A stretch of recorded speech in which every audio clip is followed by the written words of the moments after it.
Greetings to all viewers. You are once again on Ruslan Belov's channel. Today we will thoroughly analyze the situation on the Ukrainian front as of September 29, 2025. The day has been extremely eventful, so let us proceed without delay.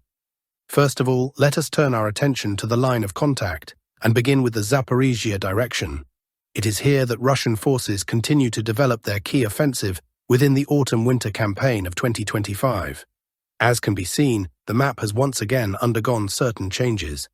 According to data from various independent cartographers, as well as information from the Ministry of Defense of the Russian Federation and a number of expert reviews, the Russian army has achieved new successes. This time, heavy fighting unfolded around the settlement of Verbove, located in the Pokrovsk sector of the front, slightly to the northwest. The first confirmation of Russian advances came from neutral cartographers. They displayed rather deep progress of Russian forces to the west. Soon after, pro-Ukrainian sources also published reports acknowledging that elements of Russia's 36th Army had entrenched themselves on the eastern outskirts of Verbove. A little later, Ukraine's 110th Mechanized Brigade released drone footage showing strikes on a building in the eastern part of the settlement, presumably occupied by Russian troops. That structure has been targeted by both artillery and drone attacks. All of this evidence helps clarify the overall picture of the fighting. It is important to note that the offensive here already carries a turning point and even a psychologically significant character. Verbove is not just another small settlement along the Zaporizhzhia front. Its strategic value lies in distance. From the outer buildings of Konstantinivka to the first houses in Verbove is about 4.5 kilometers. For comparison, in previous operations, starting from Velika Novosilka, Russian forces secured villages separated by much smaller gaps, only 2 to 3 kilometers, sometimes just 1.5. Thus, the breakthrough toward Verbove indicates that Russian forces have managed to overcome a serious defensive line, entrench themselves, and thereby create the basis for further advances westward. The next important objective is the village of Vishnev, which carries strategic significance for the entire Zaporizhzhia offensive. If Russian troops succeed in holding Vishnev, they will effectively drive a wedge into Ukraine's defense, seize control of the R85 highway, and cut off the Ukrainian grouping entrenched in Pokrovsk. From Vishnev, Russian forces will be able to push further south toward the northwestern edge of the Kupiansk fortified area. This trajectory, despite its length, may turn out to be easier than an attack from the east, where advancing units would be forced to immediately cross the Yanchel River and storm Ukrainian fortifications in Kupiansk and Poltavka. In this way, blocking the fortified area from the northwest opens up the possibility of carrying out the operation more efficiently and with fewer losses. We can say that we have reached a critically important stage of the entire Zaporizhzhia offensive. Should Ukrainian forces lose control of the Kupiansk-Poltavka stronghold, they will soon be compelled to withdraw from Huliaipol, Orikhiv, and Pokrovsk as well. This, in turn, would create the conditions for Russian forces to reach the Dnipro River, not within the next few months, but as a realistic prospect for the 2026 campaign. Now we move on to the Pokrovsk sector, where fierce battles continue both within the agglomeration and in the breakthrough zone. Let us begin with the agglomeration itself. Throughout the past week, the main developments took place to the east of Mirnohrad. We have already spoken many times about the heavy fighting in the breakthrough zone, debating who encircled whom, who counter-encircled whom, and so on. But in reality, the most intense clashes occurred west of Novoekonomikne and east of Mirnohrad itself. The Ukrainian command is concentrating every available reserve here, determined at all costs to prevent Russian units from entering the eastern edge of Mirnohrad, where high-rise buildings and critical positions are located. According to experts connected with the Ukrainian side, it is precisely here that the bulk of forces are being redeployed. Additional video was published showing a massive artillery barrage by Russian forces on Mirnohrad's eastern sector, targeting both apartment blocks and the private housing area. These strikes appear to be artillery preparation for an upcoming assault. There is a real possibility that in the coming hours, Russian troops will attempt to push into the city, establish a foothold, and most importantly, take control of the high-rise district in the southeast. Should this happen, the southern part of Mirnohrad would be cut off, and effectively lost to the Ukrainian army. In that case, we would be witnessing the gradual fragmentation of the entire Pokrovsk agglomeration into smaller sectors, which Russian forces could then deal with one by one. As for the breakthrough zone, the situation there remains extremely contradictory. Some sources claim that the initiative has completely shifted to the Ukrainian army. Others, on the contrary, insist that Russian advances continue. Today, Ukrainian General Staff Chief Siversk even declared that north of Novotoretsk, a large Russian grouping had allegedly been encircled. However, as on previous occasions, his statements are not backed up by geolocated evidence, photos, or videos. Looking at verifiable facts, there is nevertheless some tangible Russian progress. In the area of Zaporizhzhia, events unfolded as follows. Ukrainian forces initially advanced toward Pokrovsk, creating a genuine threat of encircling Russian units. However, the Russian army regrouped, launched a counterattack, cleared the village of Dorozhny, and began pressing from the rear against the Ukrainian grouping near Pokrovsk. Today, reports confirm that Zaporizhzhia has been completely cleared and is once again under Russian control. Thus, on this axis, it is now the Ukrainian side that has fallen into encirclement. Further north, fierce battles continue for Kupiansk. While yesterday this settlement was still considered a grey zone, today Ukrainian sources themselves released footage showing strikes on Russian positions inside the village, thereby indirectly confirming that Kupiansk is under Russian control. Based on this evidence, it is safe to state that Russia has entrenched itself in this area.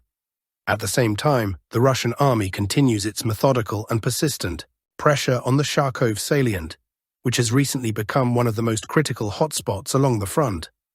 Russian forces maintain constant pressure by striking the only bridges across the Kazeni-Torets River, which serve as the sole supply line for Ukrainian units stationed in the Kharkov area, and attempting to redeploy reinforcements further south toward Velikaya Vladimirovka.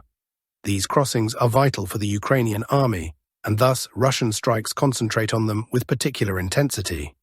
Footage of objective control shows Ukrainian units trying to cross the river to reinforce their southern positions, only to be hit by Russian fire. Despite Ukrainian statements, the video and photographic evidence clearly demonstrate that the initiative remains in Russia's hands.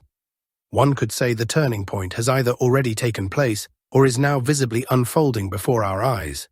We can observe how the Russian army is gradually widening the breakthrough in this pocket, step by step expanding its zone of control both to the west and to the east. However, the decisive factor remains the fate of the settlement of Kharkov itself. It is the fall of Kharkov that will mark the moment when one can confidently state that the Russian army has fully consolidated its hold on this sector. For now, however, the situation remains extremely tense and difficult, and it is too early to speak of anything final. Now we move on to the area of Konstantinivka. Here, the Russian army continues its preparations for assault operations and is steadily working on the southeastern outskirts of the city.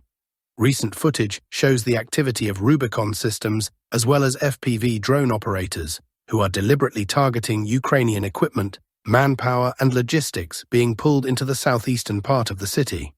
All of this clearly represents the preparatory phase for an upcoming assault, although the storming of the city has not yet begun. It appears that the Russian command is in no hurry to launch the active phase, waiting for the right moment, and will likely proceed with a full assault only after nearby settlements such as Pleshchivka and Ivanopilia are completely cleared. Let us now turn to the Siversk offensive operation. Over the past 24 hours, several highly significant developments have been recorded. We begin with the southern flank. Pro-Russian sources have published footage showing Russian units advancing along the railway line and tree lines from the settlement of Vyimka in the direction of Siversk. On these videos, soldiers can be seen steadily taking one strongpoint after another. The exact location has been geolocated, and a Russian serviceman was confirmed at that position. Based on this material, map adjustments were made to reflect the Russian advance. All of this indicates that Russian forces are now reaching the approaches to Siversk from the south. Moreover, analysis of the overall map configuration suggests that Ukrainian units positioned in the triangle between Pereizhne, Vyimka and Siversk are most likely already in a state of operational encirclement. At the same time, the Russian army is pressing northward as well, advancing along the railway in the direction of Zvanivka. As a result, the supply neck for Ukrainian forces is narrowing literally by the day. There is a high probability that in the near future, the Ukrainian command will be forced to begin an organized withdrawal from this area to avoid falling into a full encirclement. As for Siversk itself, the situation is becoming increasingly dire for the Ukrainian army. Russian units have established full fire control over the TR-0513 supply route. Just in the past 24 hours, several videos have been released showing Ukrainian attempts to send reinforcements into the city using armored vehicles covered with anti-drone mesh. However, this does not help. Many of these vehicles are destroyed on the approach.